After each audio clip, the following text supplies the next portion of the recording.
Okay, today we are clean and jerking up to 90%. My one rep max is like my one rep max is like 275. Like I can clean 300, I can jerk 300, but I haven't been able to put it together and clean and jerk anything over 275. So today, I think 90% is like 250, 247. So I'm just gonna round up.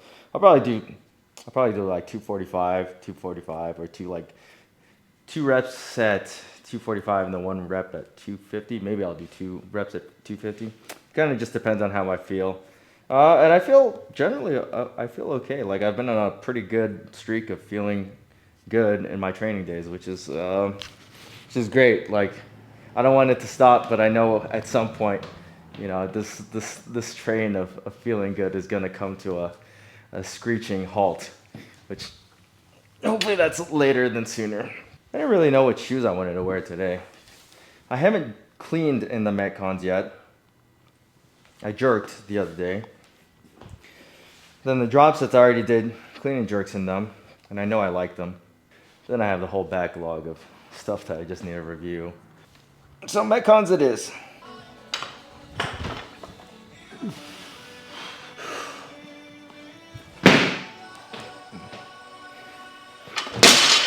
Oh, Jesus Christ. Platform goes crazy. These tiles, they bounce like madness. The last time I was in here, I was in the drop sets, and I noticed that the grip was really good. The grip is not so good with the Metcons.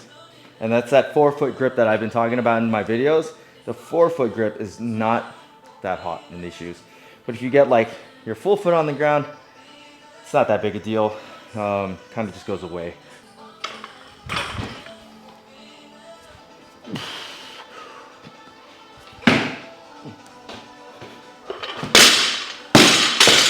Jesus. Yeah, all these good lifting days for me have like made me feel better, like exponentially about myself. And sometimes you just get into slumps when you're just like, man, I am complete ass. And that's how I was. I was like that for like almost that whole training cycle.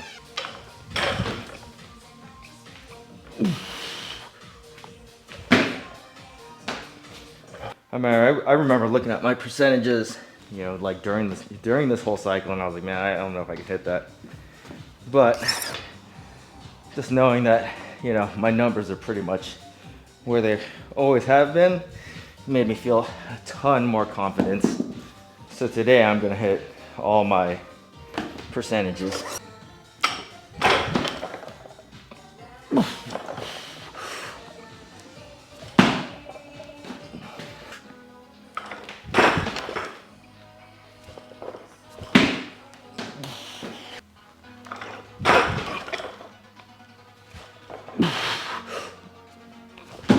Brain fart. I was supposed to do the CrossFit jerk there, but I had a brain fart.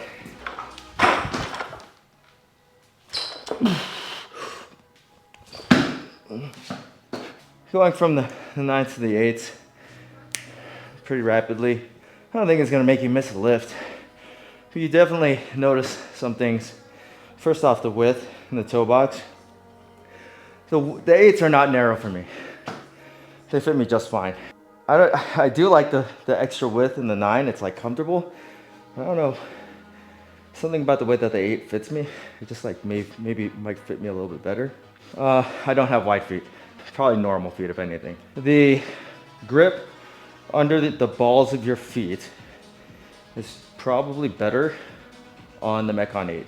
One thing, and this is gonna set people off, is the Metcon 9s have a fairly prominent arch, and so if you have, flat feet, collapsed arches, that might be problematic. It's not like sharp or anything like that. It just feels like there's a pad of cushion where your arch is, and I don't mind it. That's one thing I'm missing here between the 8 and 9. Is that pad. I actually kind of like it.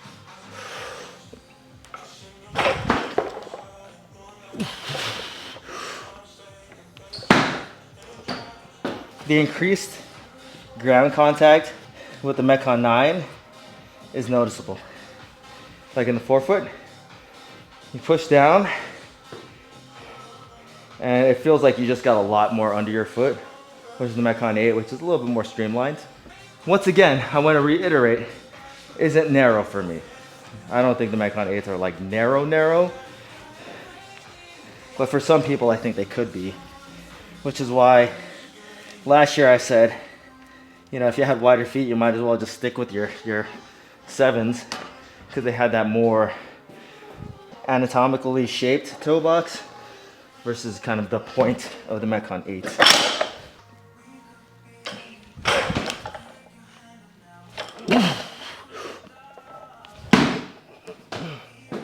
It's hard to say which one I like better, because they're both good.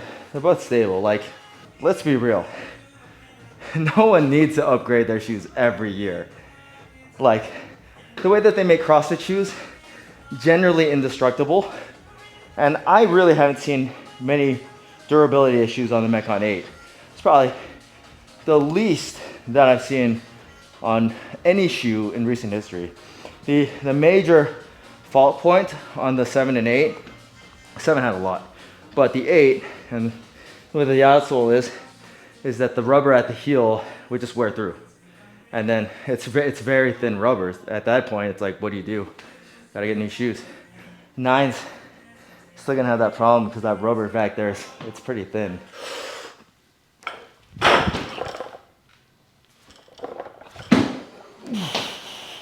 I'm really feeling these jerks lately. I think a funny thing about having a home gym is like, usually people say like weight feels so much heavier at home than it does at the actual gym. But when you start telling yourself that, you like really just get into your own head about things when the weight is the weight, right? Like, it's, the gravity here is not any different than the gravity at the gym. It's just you're at your house in a different environment versus probably the place that you lift at most, unless you're a garage lifter, and then weight is the same to you no matter what. Like a gym might be weird for you. Like every time I go in here, I always tell myself that. Today I didn't really think about that. I was like, I'm gonna go in there and I'm gonna sling that weight. I'm gonna do what I have been doing and it's gonna be okay.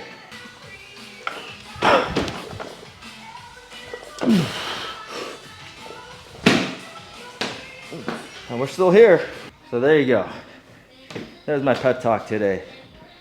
If you're a home gymmer, or if you're somebody that goes to a gym and you have a home gym, stop telling yourself the weight is heavy or the weight is heavier at your house. It's the same thing.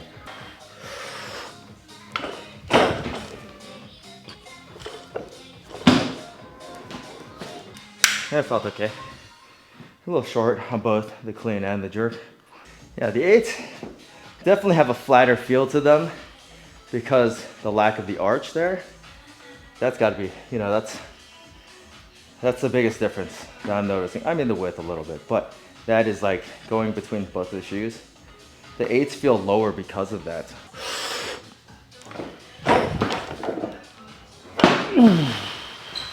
The fuck? Okay, maybe the 9s are more stable. That was weird. That just pulled me forward. I don't think that had anything to do with the shoes. Maybe we'll do one with the 7s, just for funsies too. Okay, so like the sucky thing about these 7s is that they're a little small. This is still a size 10, but you know, like I'm still able to fit it. They're not so small that I'd say that I couldn't use them. The grip doesn't feel as good with these shoes. Ooh, again.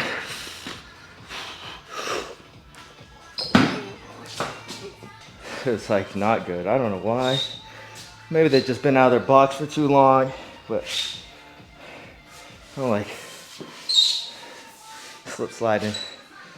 These last two ones just kind of wrenched me forward.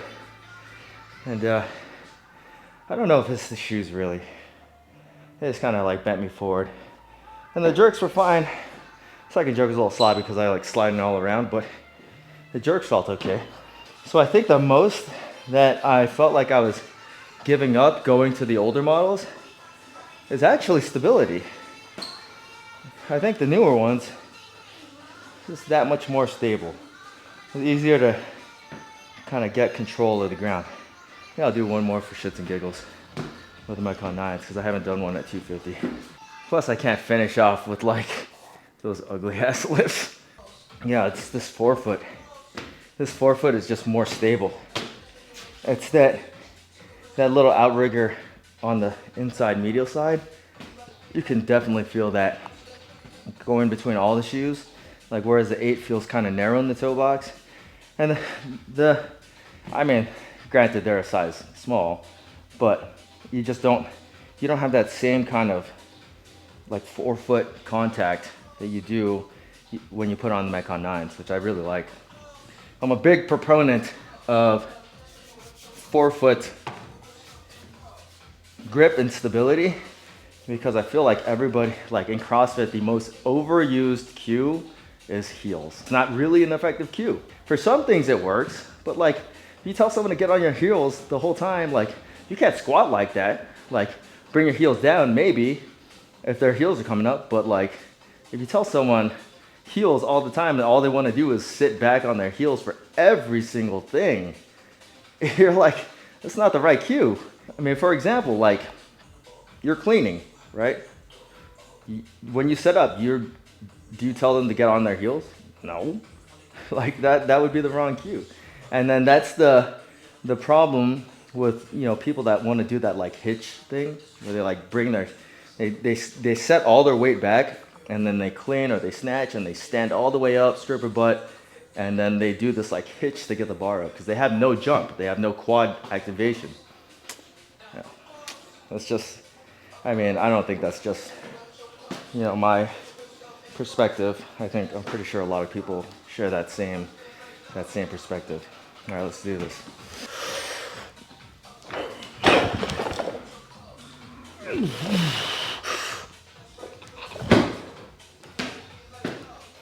So the clean was better. The jerk wasn't amazing. I might just be getting tired, but I'm not going crazy. Between all the shoes, the 7 and 8s allow you to kind of, your big toe to roll inwards when you catch, especially when that's what happened to me, that's what pulled me forward. But these, when I caught, immediately I went boop, big toes down, and then that lip just caught. And I was able to not get pushed forward or pulled forward from the clean. The jerk was just short. I'm just getting tired. I gotta eat some food.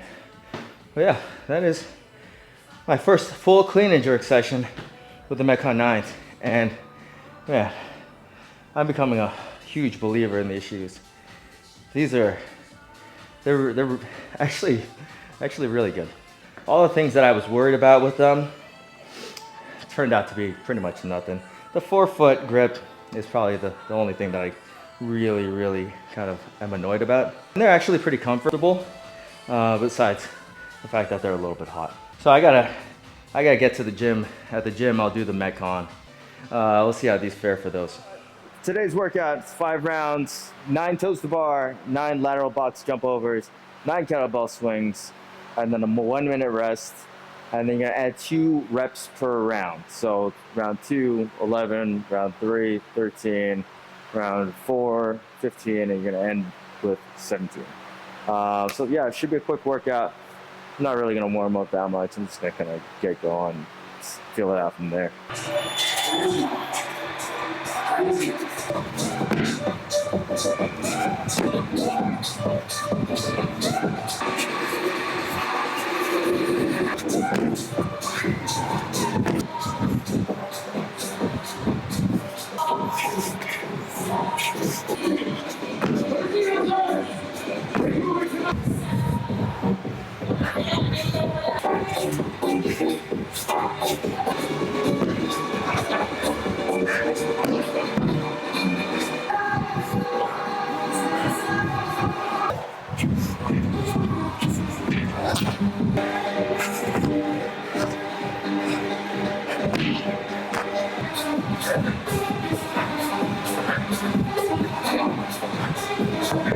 Okay, yeah, it's terrible.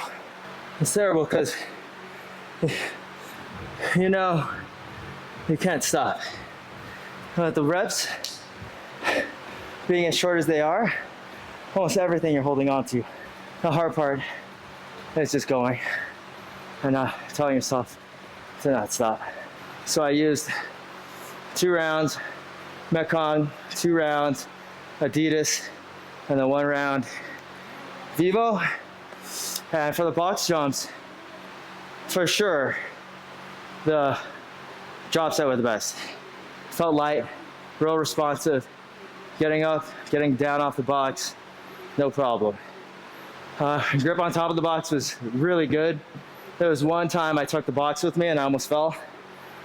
The Metcons, not that they're bad, it's just like compared to the Vivos, compared to the drop sets, there's no like standout thing that the Metcons did better.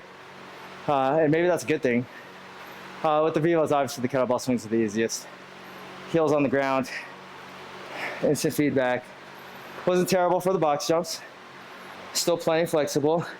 I will say, definitely not as breathable as normal Vivos though, and which is for obvious reasons. But yeah, for swinging a kettlebell, it's not a bad shoe to have. Doing some box jumps, if you're just like not rebounding hard, you know, they'll be fine. Definitely noticed a weight change doing the toes to bar from those other shoes. Just got better and better and better. The drop set, another standout feature with the drop sets was that the ventilation was the best on it. And that one, that's a big one, because it's like 100 degrees outside right now. My feet are burning up. But yeah, that's it. That's it for today.